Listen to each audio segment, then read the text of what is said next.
tomar um detoxinho aqui, que me deu muita vontade. E o Igor já está vindo jantar, almojanta, né? Porque acorda tarde, aquilo. E é isso, não fizemos nada extraordinário. Fomos dar uma volta, ficamos tomando sol, igual vocês viram na foto. E aí agora ele vai almojantar. Aí é arroz, feijão, franguinho e creme de milho e beterraba, suco de caju. No vídeo de ontem eu falei que eu ia comentar sobre o lamentável episódio que aconteceu envolvendo o nosso presidente da República lá em Brasília, né? Então, assim, antes de você apoiar ou criticar alguma coisa, você tem que entender, né, um pouco daquele assunto, né, para depois você apoiar ou não apoiar determinada situação. Isso é um fato, né? Senão a gente fica aí no vazio dos nossos achismos. Então, eu vou falar para vocês que assim, quando eu nasci em 1976. Já haviam se passado 12 anos do golpe de 64, né? Mas os meus pais, né, meu pai nasceu em 1936 e minha mãe em 1941. Ou seja, meu pai tinha 28 anos de idade e minha mãe tinha 23. Meus pais já eram casados e, se eu não me engano, minhas duas irmãs já eram nascidas. Então, o meu pai acompanhou o regime militar aqui no Brasil. Não conversávamos muito sobre isso, né? Até porque eu nasci em 76, durante o regime militar, que durou até 85. Então, eu era muito pequena, não lembro de nada. O que eu lembro são as coisas que meu pai comentava comigo, né? Depois que passou, né? Quando eu tive idade para isso, na adolescência, eventualmente, né, a gente começa a estudar e faz perguntas. E aí, o que meu pai falava do regime militar, ele nunca trouxe, assim, coisas boas sobre isso. O pouco que ele falava era até em voz baixa, né? Que ele falava sobre esse assunto. E eu me lembro que ele falava de tortura, de prisões, de mortes, de pessoas que desapareceram sem explicação, né? E eu me lembro, uma coisa que me marca bastante, é que eu me lembro que os programas de televisão vinham com uma tarja, né, dizendo que eles estavam autorizados a serem exibidos, né? Ou seja, tinha aí, não havia uma liberdade, né, que o povo fala, né? A liberdade que temos hoje, liberdade de expressar ideias, liberdade de imprensa e de tudo mais, não existia, né? Eu ouvi alguns nomes também. Meu pai falava sobre o Jango, né, o João Goulart, que foi o presidente que assumiu no lugar do Jânio Quadros e que ficou no poder até que o Brasil sofreu a intervenção militar e ele precisou se esconder no Uruguai, né? E meu pai não gostava de falar dos atos institucionais, né? Pouco falou, mas sobre o AI-5, que foi o principal deles, o meu pai falava que tinha até toque de recolher, que esse AI-5 foi o que instalou o poder militar realmente no Brasil, né? Tirou, assim, o poder do Congresso, dos parlamentares, dos governadores, dos prefeitos, né? Tinha tortura, repressão, tudo isso, né?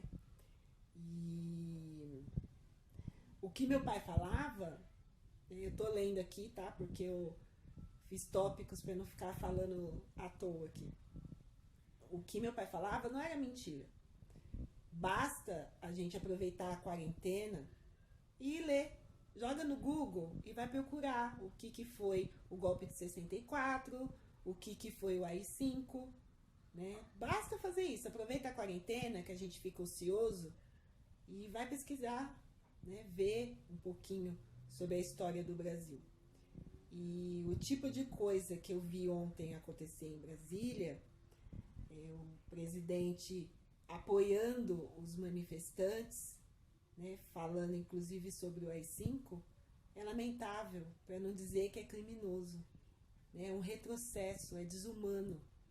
Né? Muitas pessoas morreram, foram torturadas naquela época. Né? Então não tem porquê apoiar uma situação como essa num país que conquistou a democracia. Né?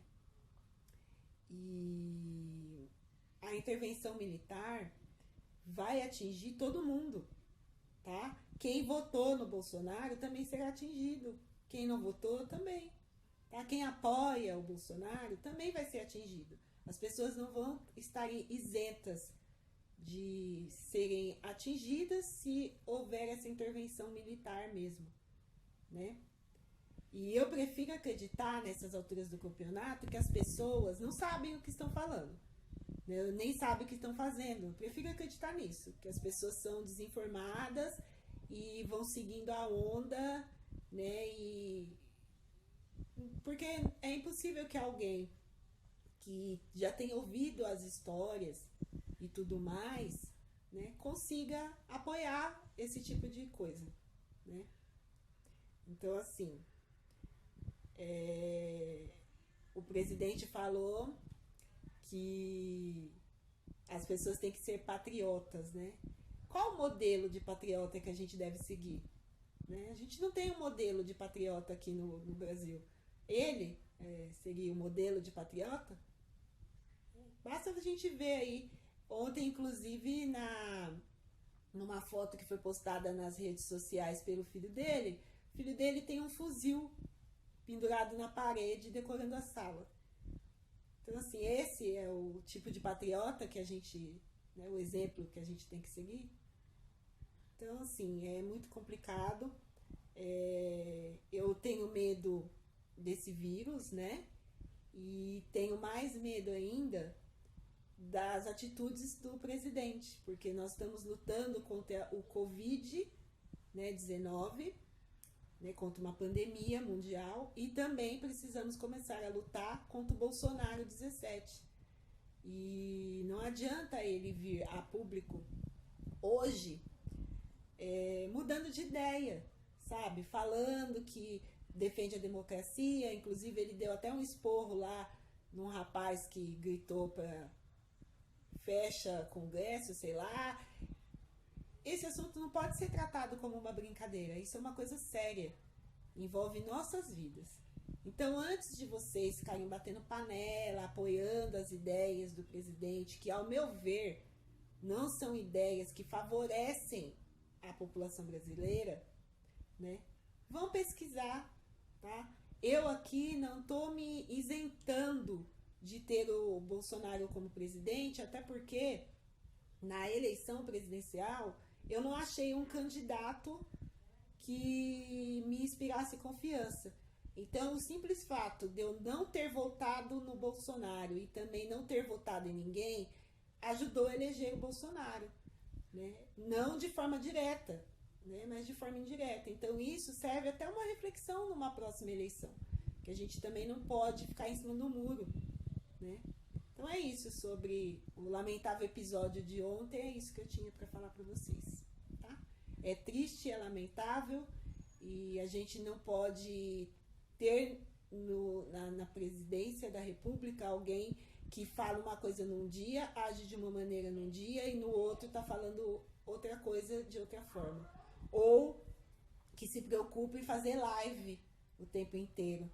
Eu acho que essa não é uma postura de um líder de uma nação. Tá? É isso. Estamos assistindo Pesadelo na Cozinha com o Jacan. Só tem doido no programa. Sport Bar, lá da Zona Sul. Ó. Quem conhece Sport Bar, passou no Pesadelo na Cozinha, lá de Santa Amaro.